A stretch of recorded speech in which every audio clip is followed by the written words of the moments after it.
ओम नमः शिवाय, ओम नमः शिवाय, ओम नमः शिवाय, ओम नमः शिवाय। ओम नमो भगवते वासुदेवाय। ओम देवकी सुत गोविंद वासुदेव जगतपते देहि में तनियम कृष्ण त्वाम अहम शरणम गतः। अथ श्री ब्रह्म वैवर्त पुराण चतुर्थ श्री कृष्ण जन्म खंड अष्टमो अध्याय जन्माष्टमी व्रतोपासना का फल वर्णन। ओम नमः शिवाय, ओम नमः शिवाय, ओम नमः शिवाय। ओम नमो भगवते वासुदेवाय। ओम देवकी सुत गोविंद वासुदेव जगतपते देहि में तनियम कृष्ण त्वाम अहम शरणम गतः। नारद उवाच जन्माष्टमी व्रतं ब्रूहि व्रतानां व्रतमुत्तमं फलं जयन्ती योगस्य सामान्येनैव साम्प्रतम्। को वा दोषोऽप्यकरणो भोजने वा महामुने उपवासो फलं किं वा जयन्त्यां चासो सम्मतम्। व्रतं पूजा विधानं च संयमस्य च साम्प्रतम् उपवास पारणयो सुविचार्य वदो प्रभु। नारायण उवाच कृत्वा हविष्यं सप्तम्यां संयतः पारणो तथा अरुणोदय बेलायां समुत्थाय परिहनि।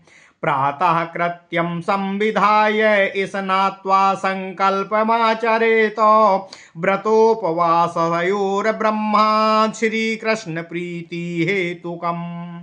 मनवादि दिवसे प्राप्ते यत् फलम् स्नान पूजनैः फलं भाद्रपदेऽष्टम्यां फलं भाद्रपदेष्टम्यां भवेत् कोटिगुणं द्विजो। मनवादि दिवसे प्राप्ते यत् फलं स्नान पूजनैः फलं भाद्रपदेष्टम्यां भवेत् कोटिगुणं द्विजो। तस्यां तिथौ वारिमात्रं पितॄणां यः प्रयच्छति गया श्राद्धं कृतं तेन शताब्दं नात्र संशयः।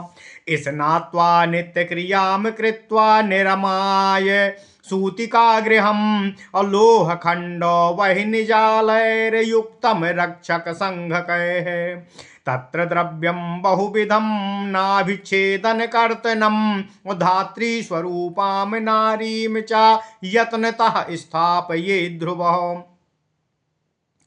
येद बुधो तत्र द्रव्यं बहुविधं नाभिच्छेदनकर्तनं धात्रीस्वरूपां नारीं च यत्नः स्थापयेत् ध्रुवो। येद बुधो। ओम नमः शिवाय। पूजा द्रव्याणि चारुणी सोपचाराणि षोडश फलान्यष्टौ च मिष्टानि द्रव्याण्येव हि नारदो। जाति फलं च कंकोलं दण्डिनं दाडिमं श्रीफलं तथा नारिकेरं च जम्बीरं कूसमाण्डं च सुवाससं आसनं वसनं पाद्यं मधुपर्कं तथैव च आर्घ्यमाचमनीयं च स्नानीयं शयनं तथा गन्धं पुष्पं च नैवेद्यं ताम्बूलमनुलेपनम् धूपदीपौ भूषणं वै चोपचारांश्च षोडश पादप्रक्षालनं कृत्वा धृत्वा धौते चावाससि आचम्य चासने स्थित्वा स्वस्ति वाचन पूर्वकं घटस्यारोपणं कृत्वा संपूज्य पंचदेवताः घण्टेयावाहनं कृत्वा श्रीकृष्णं परमेश्वरं वसुदेवं देवकीं च यशोदां नन्दमेव च रोहिणीं बलदेवं च षष्ठीदेवीं वसुन्धराम् रोहिणीं ब्राह्मणीं चैव अष्टमीं स्थानदेवताम् अश्वत्थाम्ना सह बलिं हनुमन्तं विभीषणं कृपं परशुरामं च वेदव्यासं मृकण्डुजम् सर्वास्यावाहनं कृत्वा ध्यानं कुर्याद्वरेस्तथा पुष्पकं मस्तके न्यस्य पुनर्ध्यायेत् द्विचक्षणः ध्यानं चासां वेदोक्तं शृणु वक्ष्यामि नारद ब्रह्मणा कथितं पूर्वं कुमाराय महात्मने। ओम नमः शिवाय, ओम नमः शिवाय। बालम नीलांबुजा बालं नीलाम्बुजा भौमतिशयरुचिरम् अस्मरेर्वक्त्राम्बुजं तं ब्रह्मोऽसानन्तधर्मः कति कति दिविषय स्तूयमानं परं यम् ध्यानासाध्यमृषीन्द्रैर्मुनिगणमनुजै सिद्धसङ्घैर्साध्यं योगीन्द्राणामचिन्त्यमतिशयमतुलं साक्षिरूपं भजेऽहम् बालं नीलाम्बुजामभिशयरुचिरं स्मरे वक्त्राम्बुजं तं ब्रह्मेशानन्तधर्मः कति कति दिविषय स्तूयमानं परमयम् ध्यानासाध्यमसीन्द्रैर्मुनिगणमनुजै सिद्धसङ्घैर्साध्यं योगीन्द्राणामचिन्त्यमतिशयमतुलं साक्षिरूपं भजेऽहम् ध्यात्या पुष्पं च दत्त्वा च तत्सर्वं च निवेदयेत एवं व्रतं कुर्यात् शृणु मन्त्रक्रमं मुने आसनं सर्वसौभाग्यं सद्रत्नमणिनिर्मितं विचित्रं च विचित्रेण गृह्यतां शोभनं हरे वमनं बहिनी शौचं च वसनं बहिनी शौचं च निर्मितं विश्वकर्मणा प्रतप्त स्वर्णखचितं चित्रितं गृह्यतां हरे पादप्रक्षालनार्थं च स्वर्णपात्रास्थितं जलं पवित्रं निर्मलं चारुं पाद्यं च गृह्यतां हरे। ओम नमः शिवाय। मधुसर्पिर्दधि क्षीरं शर्करा संयुतं परं स्वर्णपात्रास्थितं देयं स्नानार्थं गृह्यतां हरे।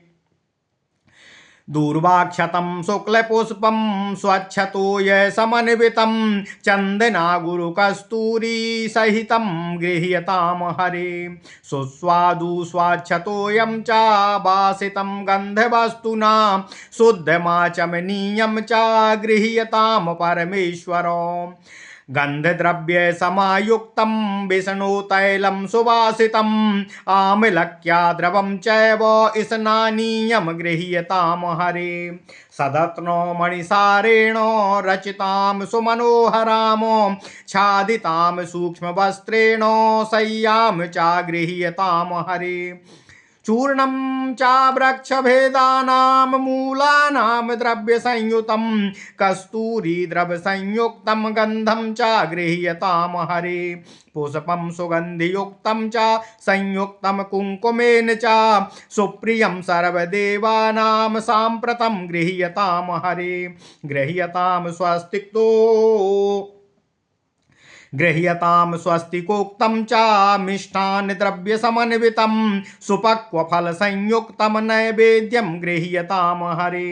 लड्डुकं मोदकं चैव सर्पिः क्षीरं गुडं मधुः अनोवद्यतं दधिं तक्रं नैवेद्यं गृह्यतां हरे। ओम नमः शिवाय। ओम नमः शिवाय।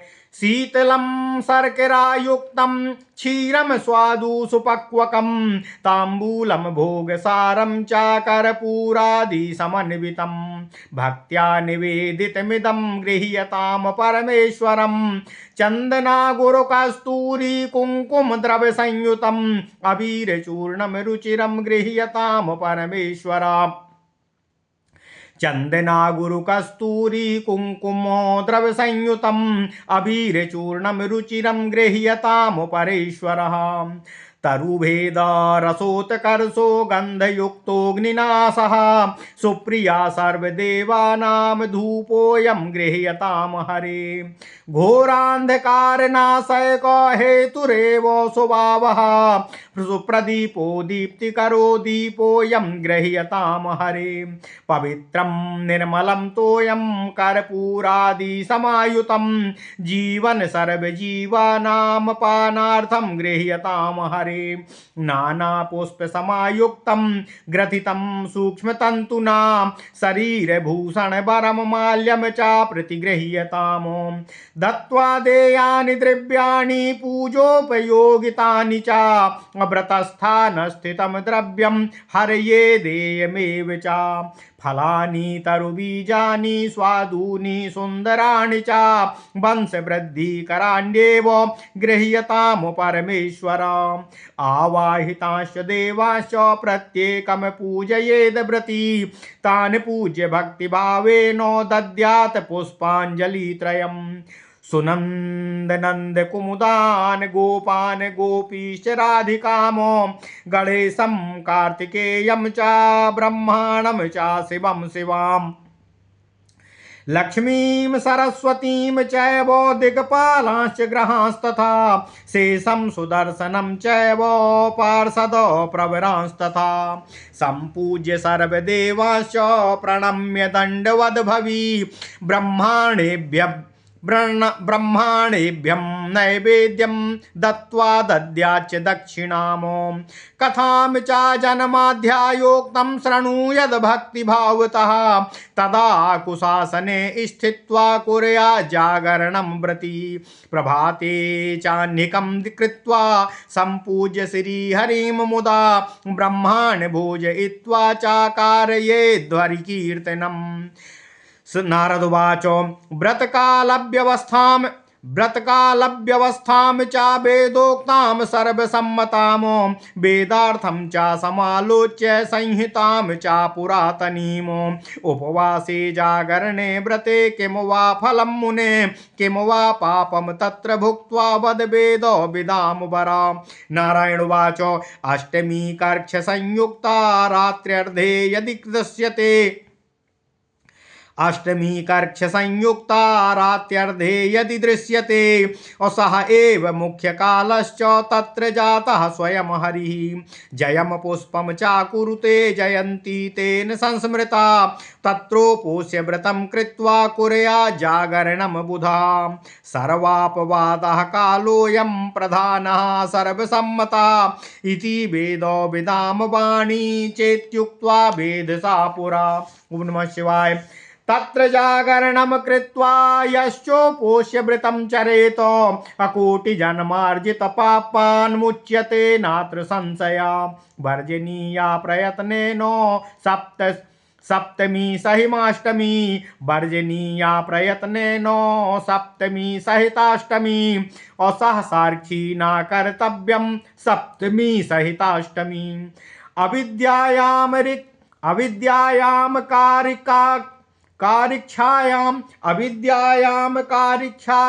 जातो देवकी नंदना वेद वेदांग गुप्तेति विशिष्टे मंगलक्षणे।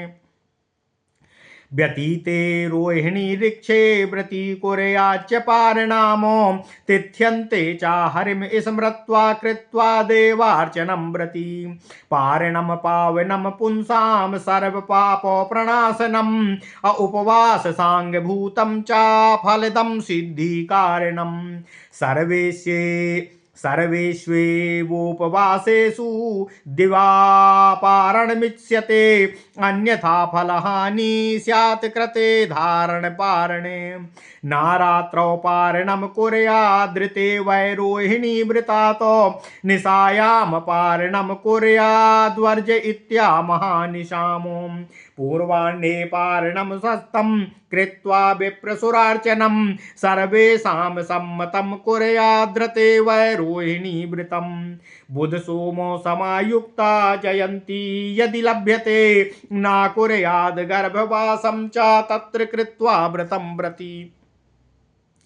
उदये चाष्टमी किंचिन्नवमी सकला यदि अभवे ध्रुवेन्दु संयुक्ता प्राजा प्रत्यक्ष संयुता। अपि वर्षो सतेनापि लभ्यते वा न लभ्यते व्रतं तत्र व्रती कुर्यात् पुंसां कोटिं समुद्यरेत। नृणां विना व्रतेनापि भक्तानां हीन सम्पदां कृतेनैवोपवासेन प्रीतो भवति माधवः। भक्त्या नानोपचारेण रात्रौ जागरणेन च फलं ददाति दैत्यारीर्जयन्ती व्रतसम्भवम्। वित्तसाठ्यां कुर्वाणः सम्यक् फलमवाप्नुयात् कुर्वाणो वित्तसाठ्यं च लभते सदृशं फलम् अष्टम्यामथ रोहिण्यां न कुर्यात् पारिणं बुधः हन्यात् पुरा कृतं पुण्यं चोपवासार्जितं फलम् तिथिरष्टो गुणमहन्ति नक्षत्रं च चतुर्गुणं तस्मात् प्रयत्नतः कुर्यात् तिथि भान्ते चापारिणं महानिशायां प्राप्तायां तिथि भान्तं यदा भवेत् तृतीये मुनिश्रेष्ठो पारिणं कुरुते बुधः षण्मुहूर्ते व्यतीते तु रात्रावेव महानिशा लभते ब्रह्महत्यां च तत्र भुक्त्वा च नारदो गोमांसविण्यमूत्र समं ताम्बूलं च फलं जलम् पुंसां भक्ष्यं शुद्धानामोदनस्य च का यथा क्या का कथा। ओम नमः शिवाय। ओम नमः शिवाय। ओम नमो भगवते वासुदेवाय। ओम देवकी सुत गोविंद वासुदेव जगतपते देहि मे तनियं कृष्ण त्वाम अहम शरणं गतः। त्रियामां रजनीं प्राहुस्तक्त्वाद्यं च चतुष्टयं नाडीनां तदुभे सान्ध्ये दिवसाद्यन्तसंगीते जन्माष्टम्यां च शुद्धायां कृत्वा जागरणं व्रतं शतजन्मो कृतात् पापान् मुच्यते नात्र संशयः। जन्माष्टम्यां च मुपोष्य केवलं नरः जन्माष्टम्यां च शुद्धायामुपोष्य केवलं नरः अश्वमेधो फलं तस्य व्रतं जागरणं विना यद्बाल्ये याच्य कौमारे यौवने याच्य वार्धके सप्तजन्मो कृतात् पापान् मुच्यते नात्र संशयः। श्रीकृष्ण जन्म दिवसे यस्य भुङ्क्ते नराधमः सा भवेन्मात्र गामी च ब्रह्महत्या शतं लभेत कोटिजन्मार्जितं पुण्यं तस्य नास्यति निश्चितम् अनार्हस्याशुचि शाश्वतदैवे पित्रे च कर्मणि अन्ते वसूत कालसूत्रे यावत् चन्द्रदिवाकरो क्रमभिः शूलतुल्यश्च तीक्ष्णदंशैश्च भक्षिताः पापी ततः समुत्थाय भारते जन्म चोल्लभेत षष्टिवर्षसहस्राणि विष्टायां च क्रमिर्भवेत् अग्रध्रकोटिसहस्राणि शतजन्मानि शूकरः स्वापद शतजन्मानि शृगालः सप्तजन्म च सप्तजन्मसु सर्पश्च काकश्च सप्तजन्मसु ततो भवेन्नरो मूको गलत्कुष्ठी सदातुरः ततो भवेत् पशुघ्नश्च व्यालग्राही ततो भवेत् तदन्ते च भवेत् दस्युर्धर्महीनश्च गृध्रकः ततो भवेत् सरजकस्तैलकारस्ततो भवेत् ततो भवेत् देवलको ब्राह्मणाश्च सदा शुचिः उपवासा समर्थश्चेदेकं विप्रं च भोजयेत उपवासा समर्थश्चेदेकं विप्रं च भोजयेत तावद्वनानि च दद्यान् तद्भुक्तं द्विगुणं भवेत् सहस्रसंहितां देवीं जपेद्वा प्राणसंयमानो अकुर्याद् संख्याकान्यर्थार्थ तद्व्रते नरः इत्येवं कथितं वत्स श्रुतं यद्धर्मवक्त्रतः व्रतोपवास पूजानां विधानं कृते चायतो। ओम नमः शिवाय। ओम नमः शिवाय। ओम नमः शिवाय। ओम नमो भगवते वासुदेवाय। ओम देवकी सुत गोविंद वासुदेव जगतपते देहि मे तनियं कृष्ण त्वाम अहम शरणं गतः। अथ श्री ब्रह्मवैवर्त पुराण चतुर्थ श्री कृष्ण जन्म खंड 8वां अध्याय। भगवान श्री कृष्ण जन्माष्टमी व्रत उपवास का फल वर्णन। ओम नमः शिवाय। ओम नमः शिवाय। ओम नमः शिवाय। नारद जी पूछते हैं, हे नारायण देव, हे महर्षि, आप कृपया अति उत्तम व्रत जन्माष्टमी का फल वर्णन करने की कृपा करें। इसके फल के साथ जयंती का योग फल व्रत क्रम के सामान्य रूप से कहिए। जन्माष्टमी व्रत न करने पर तथा इस दिन आहार आदि ग्रहण करने से क्या दोष लगता है? जयंती योग में सुसंगत होकर उपवास करने का क्या फल लाभ प्राप्त होता है।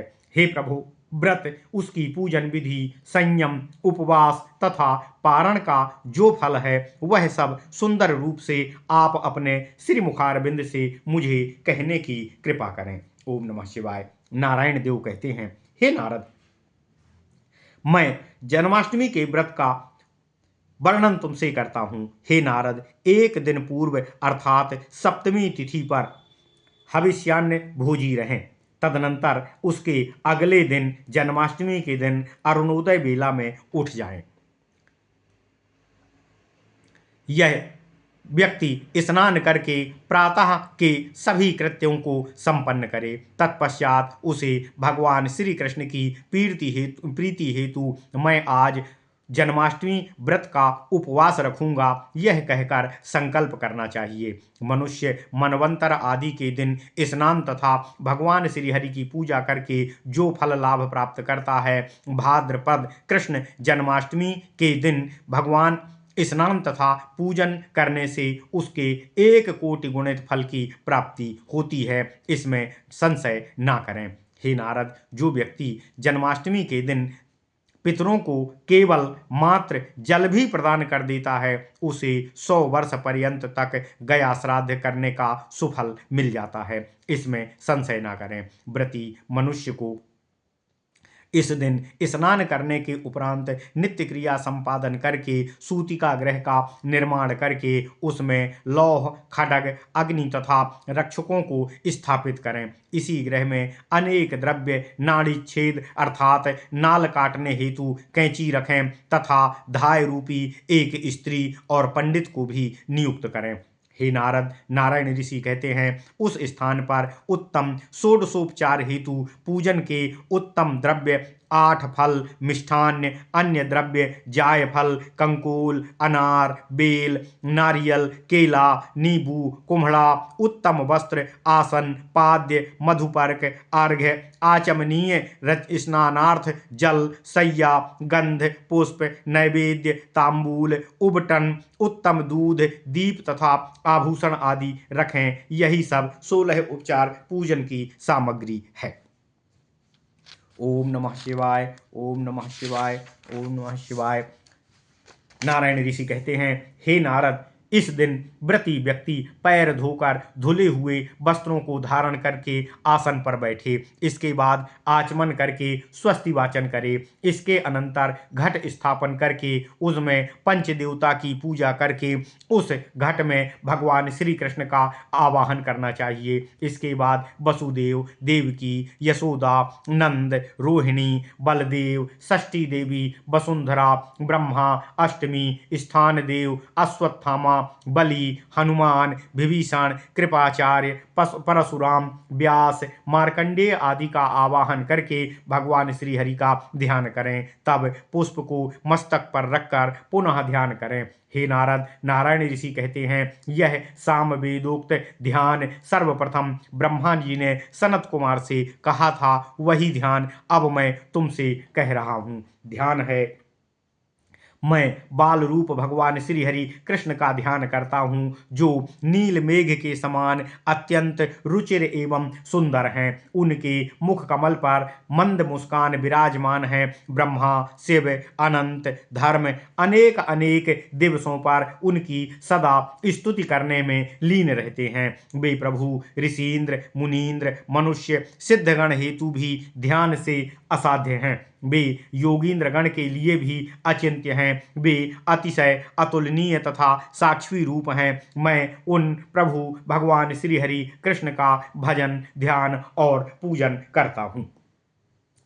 हे नारद, नारायण ऋषि कहते हैं, इस प्रकार ध्यान करके व्रती व्यक्ति पुष्प प्रदान करके अन्य समस्त वस्तु को यथाक्रम मंत्रोपचार के साथ पूजा में अर्पण करे। अब मैं द्रव्य अभिध्यान का मंत्र क्रम आपसे कहता हूँ। आसन, आपका भगवान का ध्यान करते हुए कहे, हे प्रभु, आपका मैं सर्व शोभा संपन्न विशुद्ध रत्न मणि निर्मित नाना रूप चित्र विचित्र आसन प्रदान करता हूँ, कृपया इसे ग्रहण करें। वस्त्र, हे प्रभु, मैं आपको अब वही निशुद्ध विश्वकर्मा द्वारा निर्मित तप्त स्वर्ण से जड़े हुए चित्र विचित्र वर्ण वाले वस्त्र प्रदान करता हूँ, हे प्रभु, कृपया इसे ग्रहण करें।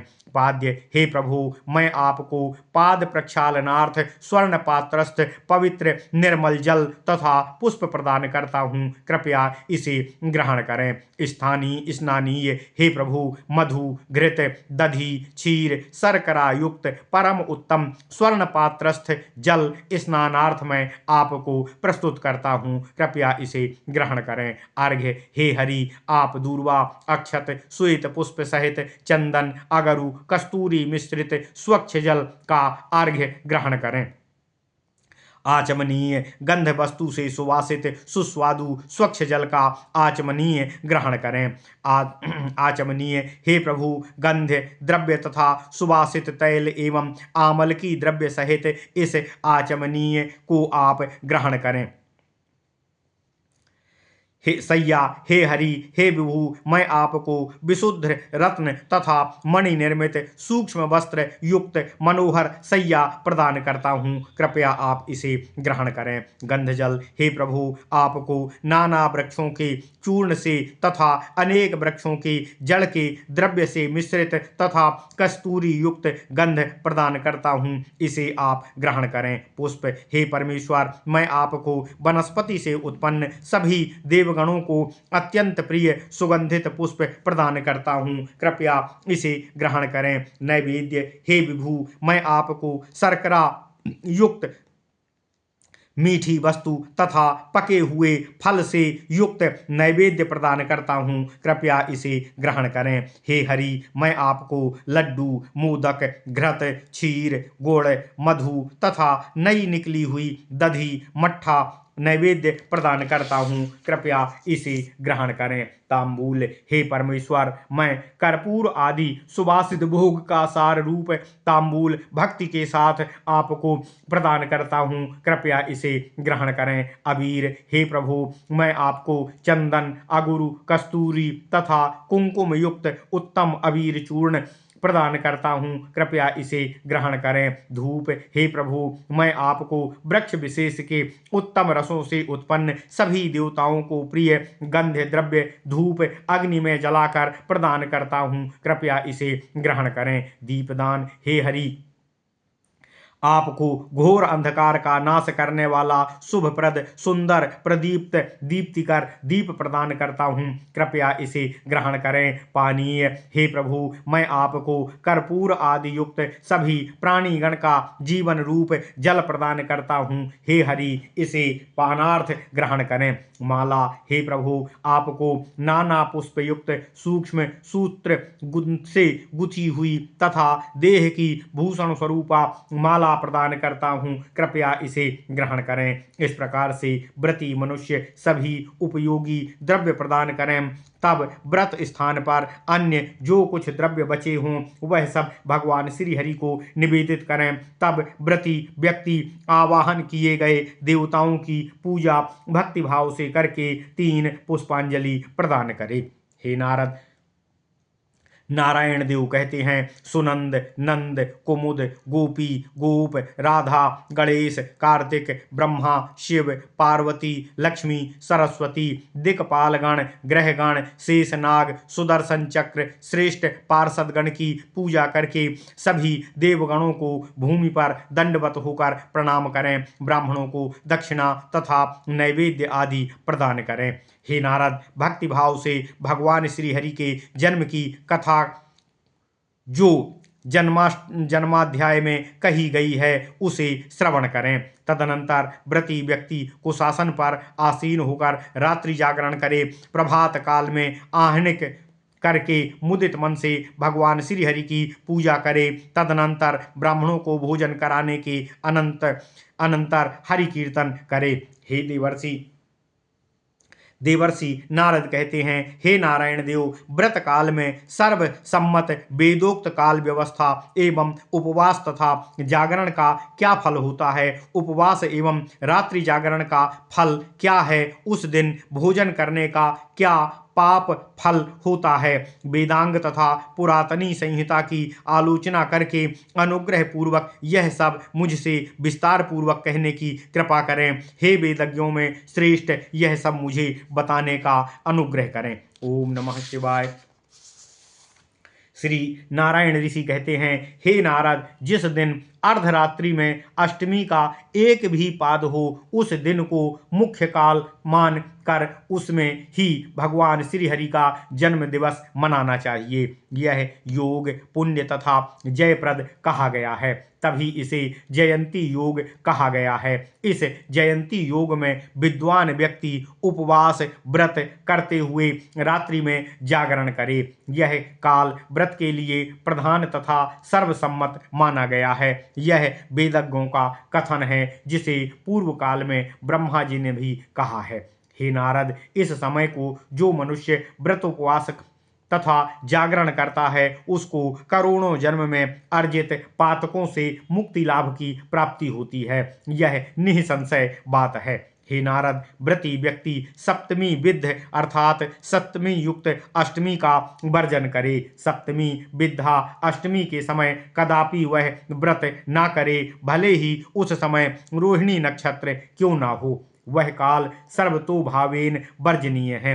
भगवान देवकी नंदन का जन्म अविद्ध रोहिणी नक्षत्र काल में कहा गया है। यह मंगल क्षण वेद वेदांग में भी गुप्त है। हे नारद, नारायण ऋषि कहते हैं, जब रोहिणी नक्षत्र विगत हो जाए तब उस समय व्रती व्यक्ति पारण करे। तिथि का अंत होने पर भगवान श्री हरि का स्मरण करके देवार्चन संपन्न करने के पश्चात पारण करना चाहिए। यह पारण अत्यंत पवित्र है तथा पुरुषों के सभी पाप का नाशक कहा गया है।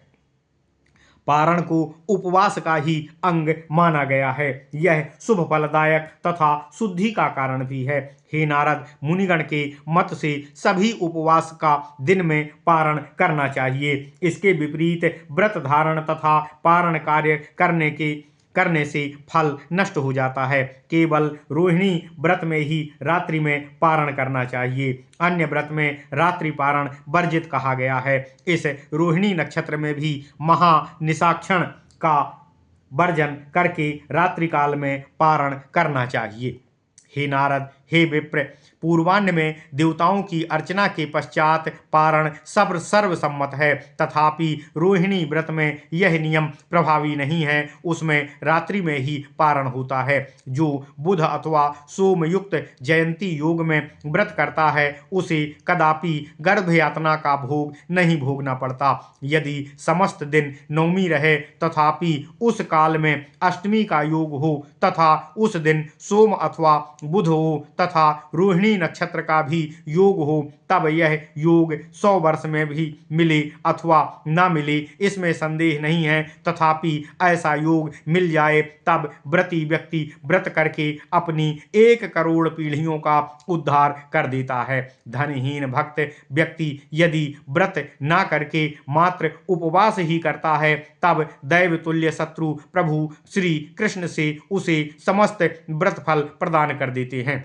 जो मनुष्य धन की कंजूसी ना करके व्रत करता है, उसे सम्यक फल की प्राप्ति होती है। जो कोई धन रहते हुए कंजूसी करके व्रत करता है, उसे कोई फल नहीं मिलता। जयंती व्रत में दीक्षित मनुष्य यदि भक्ति के साथ नाना उपचार द्वारा पूजन आदि करके रात्रि जागरण करता है, तब उसे सम्यक फल भगवान श्री कृष्ण प्रदान करते हैं। पंडित व्यक्ति अष्टमी अथवा रोहिणी काल में पारण ना करे।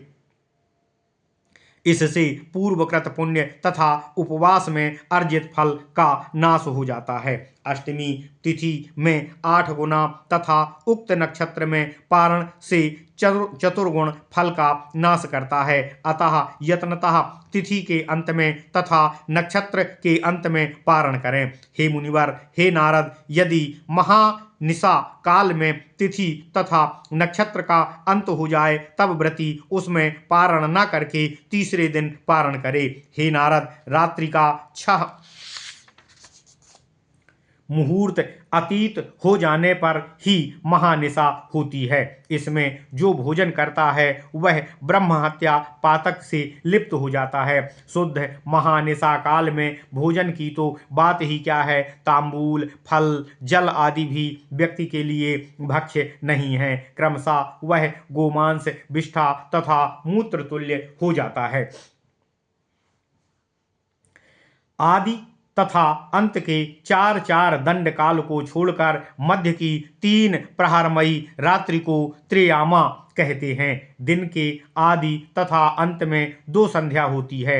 एक को दिन आदि अतः अर्थात प्रातः संध्या तथा दूसरी को दिनांत अर्थात सायं संध्या कहा गया है। शुद्ध जन्माष्टमी में जागरण एवं व्रत करने वाले के 100 जन्मार्जित पातक नष्ट हो जाते हैं, इसमें संशय नहीं है। मानव यदि शुद्ध जन्माष्टमी के समय केवल उपवास रहे तथा जागरण न करे तब भी उसे अश्वमेध यज्ञ के फल के बराबर लाभ प्राप्त होता है। यह बाल्य, कौमार, यौवन, वार्धक्य में 7 जन्मार्जित पातकों से मुक्त हो जाता है, यह निसंशय है। हे नारद, जो नराधम भगवान कृष्ण की जन्माष्टमी को भोजन करता है उसे माता के साथ समागम का तथा 100 ब्रह्म हत्या का पातक लगता है। उसके कोटि जन्मों में अर्जित पुण्य नष्ट हो जाते हैं। यह दैव पितृ कार्य का अधिकारी नहीं रह जाता, वह अशुद्ध माना जाता है। अंततः वह सूर्य चंद्र की सृष्टि में विद्यमानता पर्यंत शूल के समान तीक्ष्ण दांतों वाले कृमियों द्वारा भक्षित होकर कालसूत्र नरक में निवास करता है। हे नारद, इसके बाद वहां से निकलने पर उसका भारत में जन्म होता है। वह 60,000 वर्ष तक मल में कृमि होता है। तदनंतर सहस्त्र कोटि जन्मों तक गृध्र, 100 जन्मों तक सूकर, 100 जन्मों तक मांस भक्ति जंतु तथा 100 जन्मों तक श्रृगाल, 7 जन्मों तक सर्प तथा 7 जन्मों तक काक अर्थात कौवा योनि में जन्म लेता है। तब कहीं मनुष्य योनि में उत्पन्न होकर मूक, गलित कुष्ठ युक्त तथा सदा आतुर रहता है। उसके पश्चात के जन्म में वह पशुघाती तथा सपेरा, नरघातक, धर्महीन, दस्यु होकर जन्म ग्रहण करता है। इसके बाद धोबी, तत्पश्चात तेली तथा अंत में अशुद्ध देवल ब्राह्मण होकर जन्म ग्रहण करता है। यदि कोई व्यक्ति उस दिन उपवासी ना रह सके तब वह कम से कम 1 ब्राह्मण को भोजन कराए अथवा अन्न के मूल्य से दूना धन ब्राह्मण को प्रदान करे अथवा 1000 सावित्री मंत्र का जप करे तथा व्रत की जगह 12 प्राणायाम ही करे। हे वत्स, मैंने धर्मदेव से जैसा सुना था उसके अनुसार मैंने समस्त जन्माष्टमी पूजा विधि एवं व्रत उपवास के विधान को आपसे कह दिया है। अब आगे आप क्या सुनना चाहते हैं? ओम नमः शिवाय। इति श्री ब्रह्मवैवर्त महापुराणे श्री कृष्ण जन्मखंड नारद नारायण संवाद श्री कृष्ण जन्माष्टमी व्रत पूजोपवास निरूपणम नामष्टमो अध्यायः। ओम नमः शिवाय, ओम नमः शिवाय, ओम नमः शिवाय। ओम नमो भगवते वासुदेवाय। ओम देवकी सुत गोविंद वासुदेव जगतपते देहि मे तनियम कृष्ण त्वाम अहम शरणम गतः। ओम नमः शिवाय, ओम नमः